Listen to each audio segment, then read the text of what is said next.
The dusty wind carried the sound of boots scuffing against dry boards as the townsfolk gathered in front of the sheriff's office.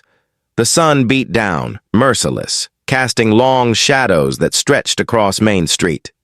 It should have been an ordinary day in Willow Creek, horses tied along the hitching post, a stagecoach rattling in the distance, children darting through alleys. But today, all eyes were fixed on a woman kneeling in the dirt, her arms wrapped around a small boy with straw-colored hair.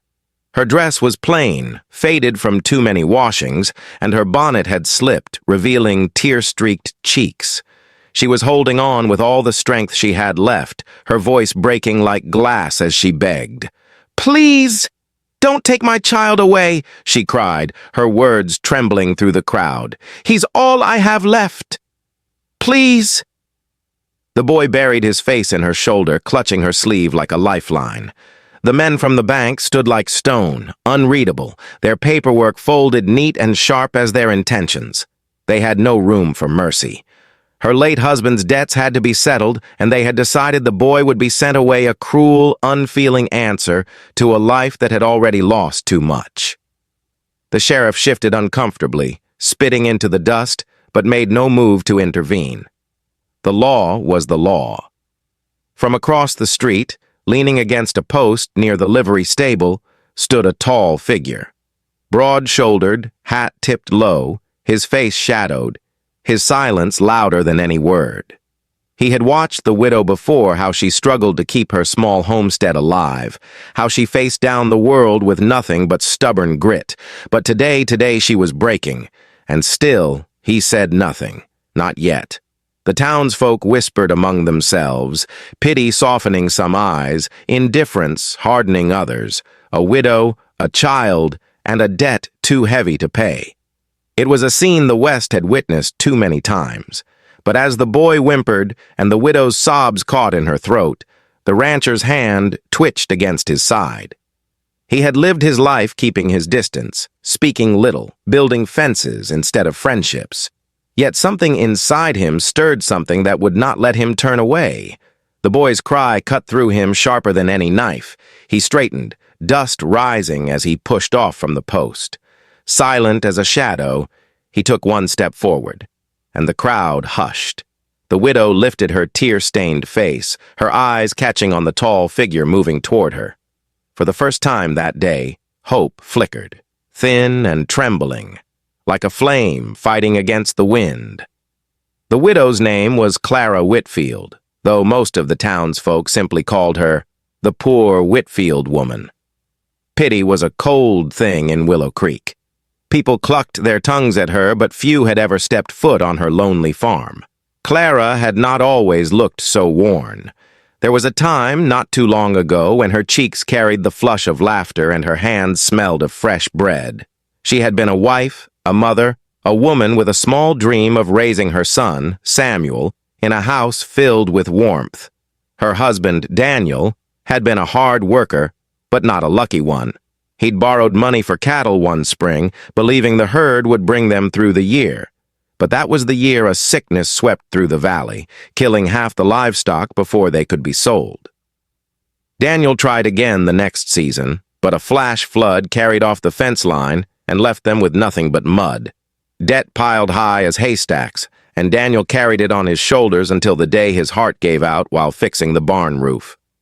Clara found him lying in the straw, hammer still in his hand. That was 6 months ago. Since then, every day had been a battle. Clara worked from dawn until the stars bled into the sky. She mended clothes for neighbors, baked pies she could barely afford the flour for, and took in washing until her knuckles bled. But it was never enough. The men from the bank came knocking like vultures. At first, they spoke politely, reminding her of Daniel's debts. Then the tone changed. They began to circle, suggesting the land could be settled if she agreed to let Samuel be placed in the care of another families who could pay the bank handsomely for a strong young boy. They called it business. Clara called it robbery. Her son was not a ledger entry. He was not a debt to be collected. He was her world. But when she protested, they told her the law was clear. Without payment, without collateral, Samuel was theirs to claim. Clara had begged the sheriff, but he only shook his head. The law sided with the bank, and there was nothing he could do. Now, standing in the middle of town with the papers thrust before her, Clara felt the weight of every sleepless night, every desperate prayer. She had no more tears left to give, yet as she clutched Samuel tighter, she whispered to him through choked sobs, "I promised your papa I'd protect you, Sammy. I won't let them take you. I swear it." But even as she said it, her heart broke. She had nothing left to fight with. Nothing except hope that someone, anyone, might see her pain and take pity. Her eyes, swollen and red, lifted across the crowd, and for a brief second, they caught the gaze of the tall, silent rancher standing at the edge of it all. He didn't move, didn't speak, but something in his stillness felt like strength. Something inside her whispered, maybe not all was lost. His name was Elias Boone, though in town he was simply that quiet rancher up by the ridge. He owned a spread of land that stretched as far as the eye could see, rich with grass and cattle. People whispered he was the wealthiest man in the valley, though you wouldn't know it by the way he carried himself, plain clothes, dust on his boots, hat pulled low. Elias had always been a man of few words. Words, he'd learned, could betray you quicker than silence ever could. He had grown up hard, the son of a violent drunk who used his fists more than his voice. By 16, Elias had left home with nothing but a rifle and a horse. He built his life one fence post at a time, carving out a ranch with sweat and stubbornness. But life had taught him that nothing good lasted. His one attempt at love, years ago, ended with a woman who left in the night running off with a gambler who promised her the world. After that, Elias decided it was better to keep to himself, better to build walls higher than the mountains and let no one climb them. And yet, no matter how hard he tried, he could never ignore Clara Whitfield.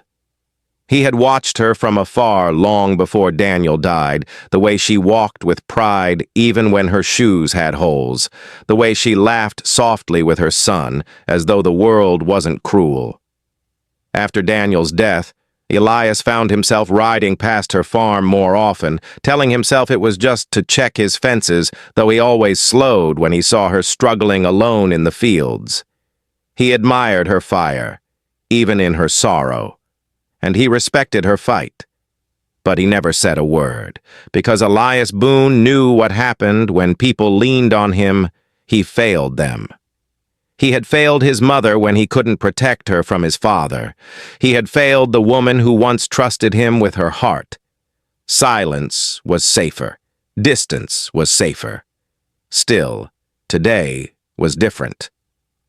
Watching Clara kneel in the dust, clutching her boy as the bankmen circled like wolves, something twisted inside Elias. It was a pain he recognized, the same helplessness he'd felt as a boy, watching his own mother cry in the shadows of a broken home. And though every part of him screamed to stay back, to let the law take its cruel course, his boots betrayed him. They began to move, slow, steady steps. He wasn't sure yet what he would say or how far he was willing to go. But one thing was certain: if the bank thought they could strip that widow of her only child, they would have to go through him first. And Elias Boone wasn't a man many dared to go through. The crowd grew restless. Dust swirled as boots shifted, murmurs rising like the hum of a hive. Children peeked out from behind their mothers' skirts, while old men leaned on canes, waiting to see if the widow would break completely or if the bank men would drag the boy away by force. Clara's arms tightened around Samuel. Her fingernails dug into the fabric of his shirt as though she could fuse him to her chest, make him untouchable. Samuel whimpered, burying his face deeper. The banker's man, Mr. Turner, slick-haired and sharp-eyed, adjusted his coat and stepped forward. His voice rang out smooth and cold. "Mrs. Whitfield, your late husband's debt stands unpaid. You've had your time, and the law is clear. The boy will be placed with the Wainwright family until the debt is settled. They've already paid the bond." Gasps rippled through the crowd.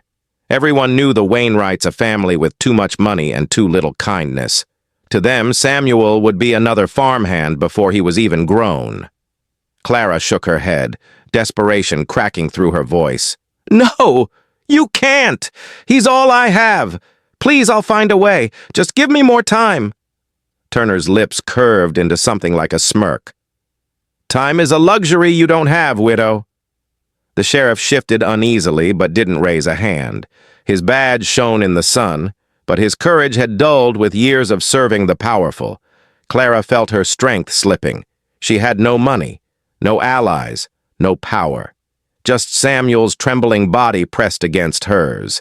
And then, the sound of boots against the boards cut through the murmurs. Slow, measured, heavy with intent.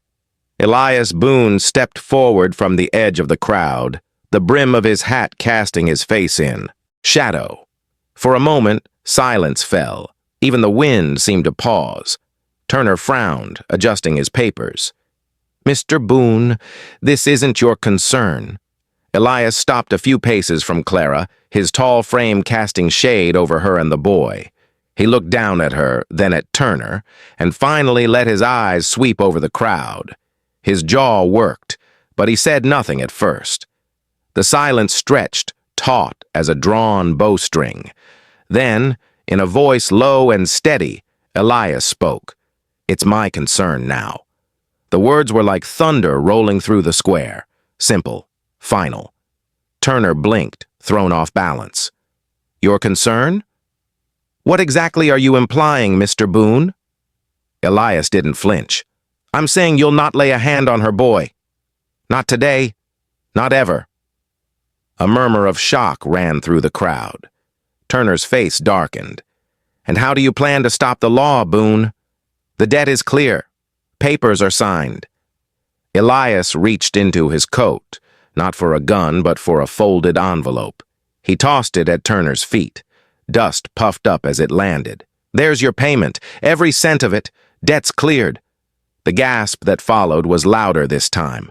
People craned their necks, whispering fiercely. Clara stared at Elias, her lips parting, her breath caught in her chest. She couldn't move, couldn't speak. She had no idea what to make of this silent man who had just upended her world. Turner bent, snatched up the envelope, and rifled through the bills with a sneer. His eyes darted back up at Elias. "Why would you?" Elias's gaze cut sharp as steel, because no one takes a child from his mother. Not while I'm still breathing. The weight of his words left no room for argument. Turner's jaw worked, but with the eyes of the town on him, with the sheriff shifting nervously and the rancher towering like a storm, he swallowed his pride. He stuffed the money back in the envelope, his voice tight. "Very well. The debt is paid. The boy stays." He spun on his heel, signaling the other men to follow.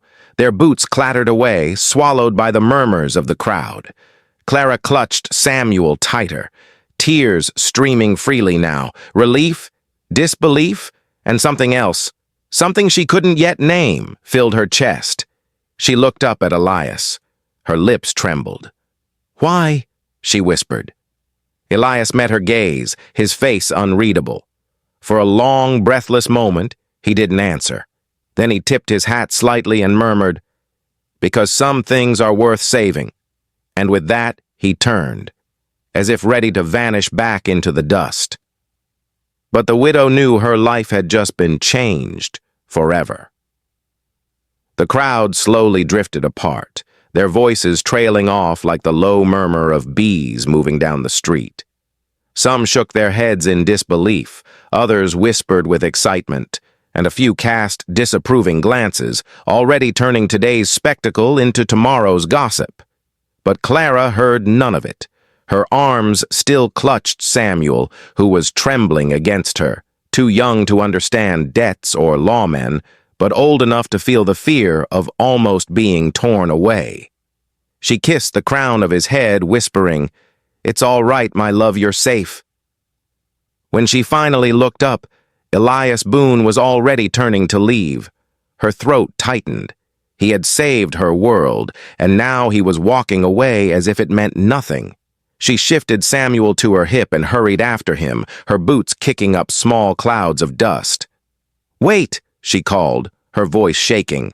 Elias stopped, shoulders stiffening, but he didn't turn right away. When he finally faced her, his eyes were steady but guarded, like the surface of a lake hiding the depth beneath. Clara swallowed hard. She wanted to thank him, but the words seemed too small for what he'd done. Instead, what tumbled out was rawer, messier. "Why would you do this for us? You don't even know me." Elias shifted his weight, glancing at Samuel before meeting her eyes again. His voice was low, measured. "You didn't need to be known to be worth saving." The words hit her like a blow, simple, steady, and carrying more weight than 100 sermons. For a moment, she couldn't breathe. Clara lowered her gaze, brushing a strand of hair from her face. "I don't know how I could ever repay you." "I don't have anything," Elias interrupted gently, though his tone left no room for pity. "I didn't do it for payment." That silenced her. Samuel peeked up from her shoulder, his small voice piping through the quiet. "Are you going to stay, mister?" Clara's heart clenched at her son's innocent question. Children saw more truth than grown-ups often cared to admit. Elias cleared his throat, looking away toward the horizon, where the sun burned low and orange. "I've got cattle to tend," he muttered, "but I'll ride by now and again, just to make sure things stay settled." Clara blinked. The offer was more than she had expected, yet something in his voice told her he wanted to say more, and couldn't. "Mr. Boone," she whispered, soft but firm, "you saved us today. I won't forget it." His eyes flickered, something unreadable passing through them, and for a brief second, the silence between them was not empty, but charged a fragile thread stretched between two wounded souls. Then, just as quickly, he tipped his hat, gave a curt nod, and walked away, his long shadow stretching across the dust. Clara stood there watching, Samuel's little arms still wrapped around her neck. Her heart pounded with confusion, gratitude, and something warmer, something she dared not name. For the first time in months, she felt as though the world had shifted not enough to fix everything, but enough to remind her that hope was not yet dead. And though she didn't know it yet, Elias Boone had changed her life in ways far deeper than clearing a debt. By nightfall, Willow Creek was buzzing. The saloon clattered with talk of Elias Boone buying off the widow's debt. At the general store, women whispered over flour barrels, trading theories like sewing patterns. Some said Boone must have a guilty conscience. Others claimed he had his eye on Clara. A few scoffed, muttering that a woman like her had no business drawing a man like him into her troubles. Clara heard the whispers the next morning when she ventured into town for flour and lamp oil. Heads turned as she passed, voices hushed just enough to sting. She lifted her chin higher, clutching Samuel's hand as though daring anyone to speak to her face.